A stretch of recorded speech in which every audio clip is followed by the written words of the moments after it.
পাকিস্তানের একজন ডক্টর সাইদ, তিনি নতুন করে ক্যান্সারের উপরে গবেষণা করেছেন এবং এটা পত্রিকায়ও লেখা হয়েছে। তিনি ক্যান্সারের নতুন একটি বিষয়ের উপরে গবেষণা করেছেন এবং এই গবেষণার জন্য তাকে পুরস্কৃত করা হবে। এই জন্য তিনি নিজের দেশ ছেড়ে আরেকটি দেশে যেতে হবে। তিনি সেই দেশে যাওয়ার জন্য বিমানের টিকিট কাটলেন। তিনি তার জীবনে দোয়ার যে ফল, দোয়ার মাধ্যমে যে কি করে অসম্ভব সম্ভব হয় তার বাস্তবতা তিনি নিজ মুখে বলছেন যে আমি বিমানের টিকিট কাটলাম, বিমানে উঠলাম, মনে বড় আনন্দ। দীর্ঘদিনের গবেষণার পরে আজ আমি পুরস্কার পেতে চলছি। বিমানে ওঠার পরে 1 ঘন্টা কোন রকম বিমান চলার পরেই আমাদেরকে পাইলট বলল যে আপনারা বেল শক্ত করে বাঁধেন, কারণ বিমানের যান্ত্রিক ত্রুটির কারণে সামনে আগাতে পারবে না। আশেপাশের যে কোনো একটা এয়ারপোর্টে আমরা সুযোগ পেলেই সেখানে ল্যান্ড করব। তিনি বললেন। কিছুক্ষণ পরেই বিমানটা ল্যান্ড করলো। আমি একেবারেই ভেঙে পড়লাম যে আমার বোধহয় যাওয়া হবে না। বিমান ল্যান্ড করার পর জিজ্ঞেস করলাম এটা কি যাবে? বলছে যে ত্রুটি, এটা আজকে যাবে না। তাড়াতাড়ি বলছেন যে আমি সেই বিমান বন্দরে বিমান থেকে নেমে চলে গেলাম ইমিগ্রেশন কাউন্টারে, গিয়ে বললাম যে আমি তো ওই জায়গায় যেতে চাই। পরবর্তী বিমান কখন? বলছে পরবর্তী বিমান কমপক্ষে 16 ঘন্টা পরে, আর এই বিমান যাওয়া সম্ভব নয়। তাহলে আমি কি করব?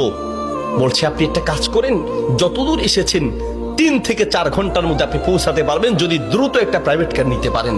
বলছে আমি তাড়াতাড়ি সেখান থেকে বের হয়ে ব্যাগটা হাতে নিয়ে দৌড়াতে এয়ারপোর্টের বাহিরে গিয়ে এক প্রাইভেট কার ঠিক করলাম। প্রাইভেট কার ওলাকে বললাম ভাই যত দ্রুত পারেন আগাতে থাকেন, টাকা নিয়ে টেনশন নাই, কারণ পুরস্কার তো বিশাল পুরস্কার, আপনি আগাতে থাকেন। প্রাইভেট কার ড্রাইভার গাড়ি চালাচ্ছে। তিনি বলেন মোটামুটি কিছুক্ষণ যাওয়ার পরে হঠাৎ বিশাল তুফান শুরু হলো। প্রচন্ড তুফান দেখে ড্রাইভার বলছে ভাই সামনে যাওয়া সম্ভব নয়। বলছে চেষ্টা করেন।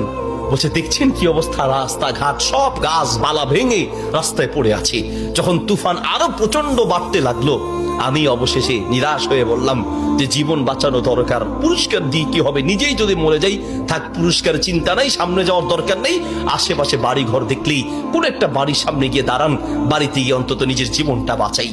একটা ঘর দেখতে পেলেন, ড্রাইভার সেই ঘরের সামনে গিয়ে দাঁড়ালেন, দরজায় নক করলেন। একজন বুড়ো মহিলা বের হয়ে দরজা খুললেন। বলছে বুড়িমা আমরা মেহমান বিপদে পড়েছি, বাহিরে তুফান চলছে, একটু আশ্রয় চাই, কোনো পুরুষ থাকলে বলেন। বলছে ভিতরে চলে আসেন, কোনো পুরুষ আমার ঘরে নাই, তবে আপনারা বসেন, নিশ্চিন্ত থাকেন, আমি আপনাদের মেহমানদারির ব্যবস্থা করি। বলছে ঘরে পুরুষ নেই তো কোথায় গিয়েছে? বলছে কি বলবো দুঃখের কথা, কিছুদিন আগে আমার ছেলে এবং আমার স্বামী তো আগেই মারা গিয়েছেন, আর কিছুদিন আগে আমার ছেলে এবং ছেলের বৌমা 2 জন একসাথে অ্যাক্সিডেন্ট করে দুনিয়ার থেকে বিদায় হয়েছেন। বাড়িতে শুধু আমি আর আমার নাতিটা আছে।